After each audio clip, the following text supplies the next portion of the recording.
Hey there, friends. Welcome back to Legally Armed America. I'm, of course, Paul Glasgow. Welcome to another episode of Rules for Thee, Not for Me. First, guys, go check out my friends Attorneys on Retainer at attorneysonretainer.us. Don't trust an insurance company with your self-defense, guys. These guys are the ultimate self-defense program offered by a law firm. This is literally on the front page of their website.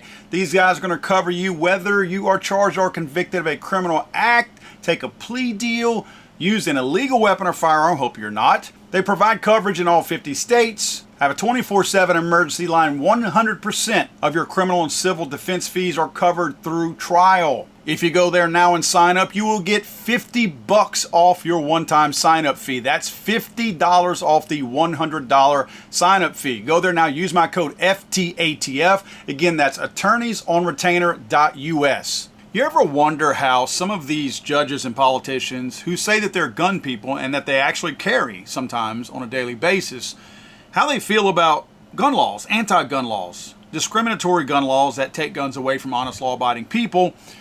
And you sometimes wonder, at least I do, well, if you call yourself a gun guy, then why does this law not bother you? It doesn't bother them because they don't think the laws will apply to them because of who they are. Check this out.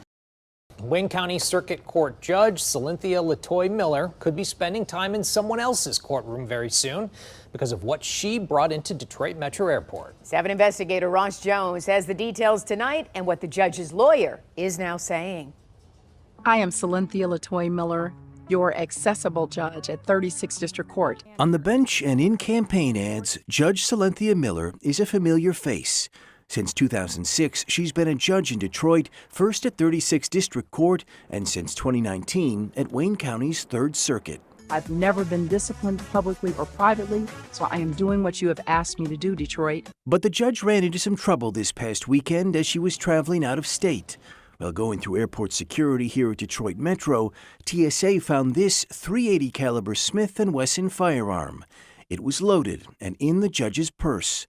Todd Perkins is the judge's lawyer and a longtime friend. Why was she carrying a gun? Well, she's a licensed CPL holder, and she can lawfully possess in a concealed fashion a firearm in the state of Michigan. But of course, you can't carry a loaded firearm in your carry-on. Sources tell us that Miller told airport police the gun had belonged to her brother, who lives in Ohio. Of course, you can't carry a loaded firearm in your carry-on. Sources tell us that Miller told airport police the gun had belonged to her brother, who lives in Ohio, where guns don't need to be registered. But they do here in Michigan, and Perkins admits he doesn't know if the gun the judge was carrying was registered at the time it was discovered. What impression she was under at the time that this took place, only that day will tell. Yeah, but it's not like she's an average citizen. She's a judge. Well, she's not looking for any credit for being a judge. She definitely does not doing that. She holds herself accountable and will hold herself accountable as well as anyone else. And a judge you would expect would know the law in the state of Michigan. Absolutely.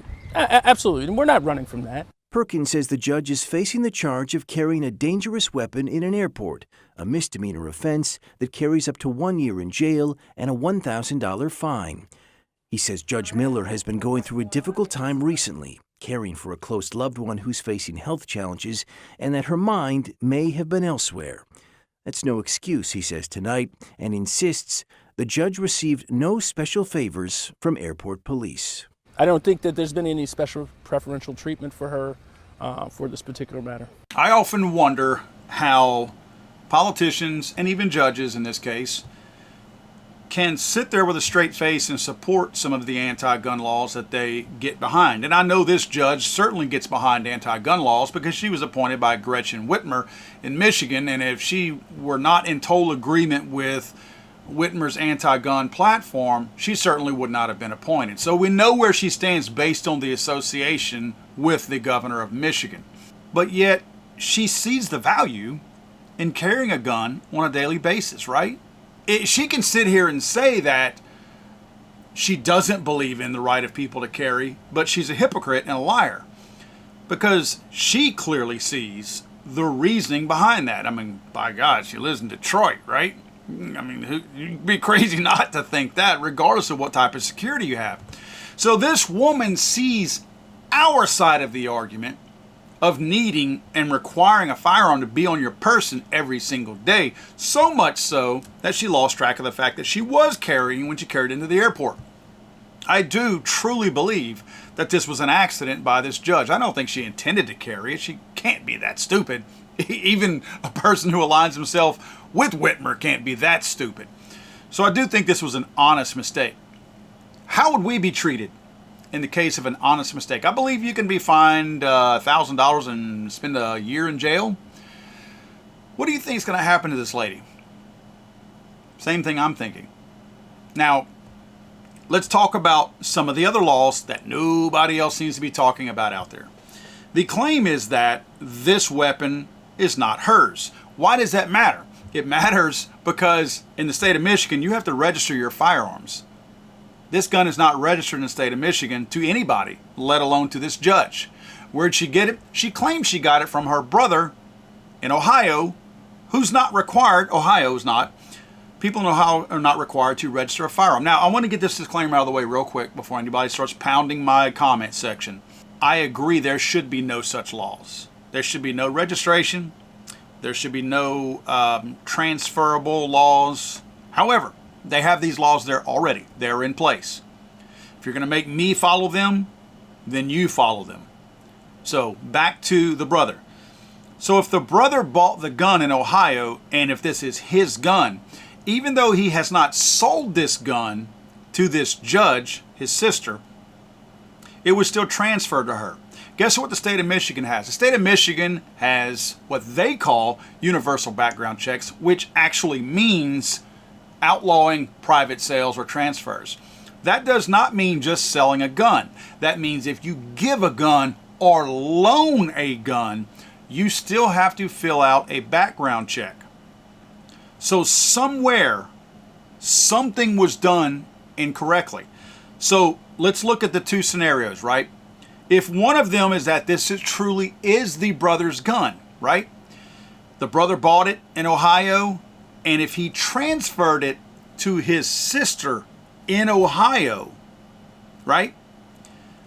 He's not required to fill out that background check or do a background check on his sister to do that transfer. In other words, in Ohio, the laws are different than those in Michigan. But if she then took it to Michigan, she was required, because that is considered a transfer, whether it was a loan, a gift, it doesn't matter. That was still given to her. So the gun is in her possession. It's not registered to anybody in Michigan, the brother or her. So technically, the firearm is illegal, right?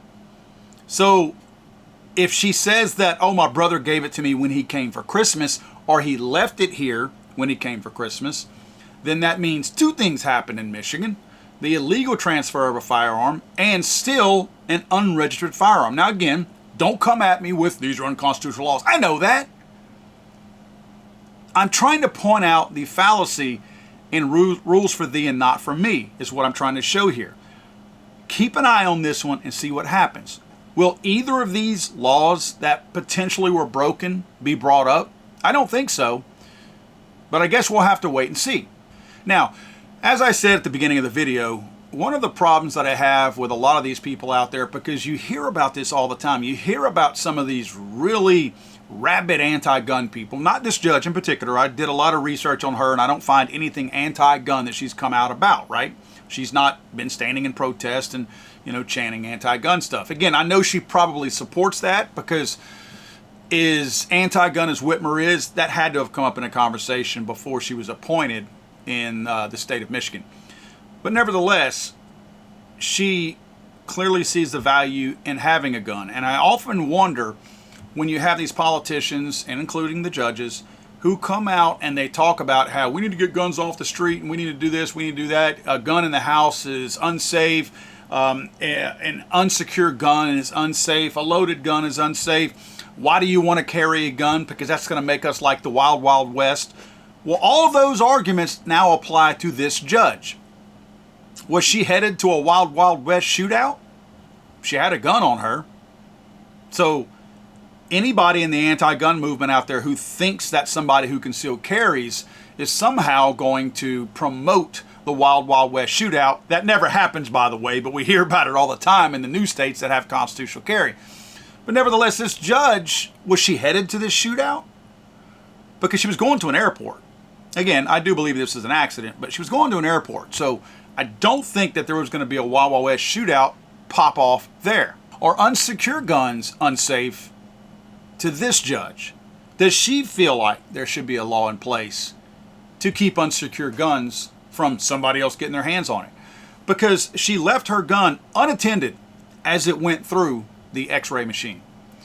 It was, I have a real problem already with guns in purses and guns in bags. I just feel like they're so much safer on your person because the wrong person can get there, whether it be a child or somebody else. I just have an issue with that. I really have an issue with the fact that this judge left her bag unattended and running through there. If there wasn't, let's say, how am I going to say a good TSA person? Because I don't think there's any good TSA people. If there was a more careless than normal and more stupid than normal TSA person working, who wasn't sure if that was an outline of a gun and reached into the bag, and this judge, clearly I don't think she thought the gun was in there or she forgot that it was, even if they pulled the bag and started to rifle through it to see what was in there, no pun intended right there, I just happened to use that word, there was one in the chamber of this particular gun. This gun could have been discharged in a very crowded area with a bunch of people around it. I do have a problem with that.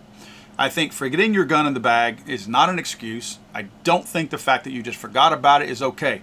I do believe she forgot about it, but I'm certainly not condoning that and saying, oh, it's okay to forget, because it's not. This is a freaking firearm, for goodness sake. You should know where it is at all times. You should have made arrangements to make sure that thing was okay. In fact, I have to go back to, I do think she forgot about it, but if she intended to bring it wherever she was going, then check it. It wasn't until authorities got a hold of the firearm before they actually determined that it was unregistered. But I wonder at what point did this lady go, oh crap, I forgot my gun in there. The reason I have such a problem with these types of politicians more than anybody is because they're hypocrites. They privately see the value in using these firearms to protect themselves because they realize the conditions of our society right now, how bad they are, how broken down our system is. But these judges are also part of the problem because they're the ones that hand down these really lenient sentences or just let people off completely. So these judges who see the value in carrying a firearm are also the ones who are creating the reason why we need them in the first place, because they don't put these people in jail, they don't hold them, they lessen charges, they let them plea down, and they get back out on the street. So they are creating this own vicious cycle that exists by letting these people go through with revolving doors. So they are creating their own need to carry firearms and to have firearms. While I don't feel bad for this lady because this was careless what she did, I do think this was an honest mistake on her part, not excusing it. Just saying, I don't think there was anything she was trying to sneak by. They even said that, I think the terminology they used with it was like carelessly packed or something like that. Like it was not even trying, she wasn't even trying to conceal it. It was just sitting in her purse. So she was obviously not trying to pull the wool over anybody's eyes. The problem I have with this, and you can best believe that this happened, show of hands if anybody said, do you know who I am? Do you think those words were uttered? Do you think the words that, do you know who I am, came out of that woman's mouth? I believe that's a safe bet if you're willing to take it. I'm not willing to take that bet unless I'm on the winning side of it, because I do believe those words were uttered. In fact, you and I would have got slung into jail pretty fast doing something that stupid and that careless. God save the Queen, man. I'm sorry, I thought this was America.